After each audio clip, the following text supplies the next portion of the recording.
Профессор Наталья Яблоновская – единственный в Крыму доктор филологических наук по специальности журналистика. Более 15 лет занимается исследованием этнической прессы, издававшейся на полуострове в разные годы. Именно она 2 года назад, просматривая сайт Национальной библиотеки Украины имени Вернадского, увидела выставку крымско-татарских и татарских газет. В фотоотчете на сайте профессор обнаружила фотографию первой страницы газеты периода гражданской войны «Ахсес», которая считалась утраченной. Профессор сразу связалась с сотрудниками библиотеки и попросила предоставить ей электронный доступ к изданию. И библиотека пошла нам навстречу. У них есть электронное хранилище, электронная библиотека литературного наследия, и они предложили отсканировать эту газету и выложить ее в открытый доступ, чтобы мы имели возможность бесплатно работать с этой газетой из Крыма. Газета затрагивала широкий спектр тем – от политики до литературы.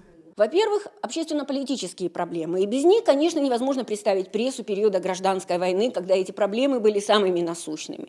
Помимо этого, экономические проблемы разного рода. Например, развитие сельской кооперации, что было очень важно для крымско-татарского населения того времени, которое было преимущественно сельским. Потом, поскольку газета была этнической, конечно, вопросы крымско-татарского национального возрождения, крымско-татарского национального образования. Работа над изучением газеты длилась 1,5 года. Всего было издано примерно 30 номеров. До наших дней дошло 11, которые были исследованы. Первый номер газеты «Ахсес. Голос правды» появился 4 декабря 1918 года. Газета выходила 3 раза в неделю на 2 языках – крымско-татарском и русском. Печатали ее в Симферополе. По словам исследователей, редакция размещалась вот в этом вот здании на улице Александра Невского.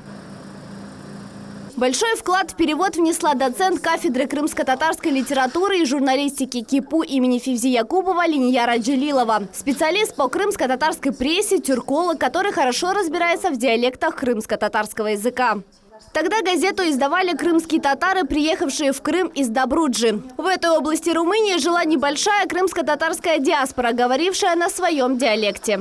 Началась работа по транслитерации. Перевели на кириллицу, потом с крымско-татарского на русский язык. Газета освещала политические и общественные темы и печаталась на диалекте Добруджа этнолект. Газета просуществовала почти 3 месяца. Исследователи планируют изучить и перевести все ее выпуски, а после опубликовать большую статью. Севиля Меметова, Арсен Фукала, телеканал Миллет.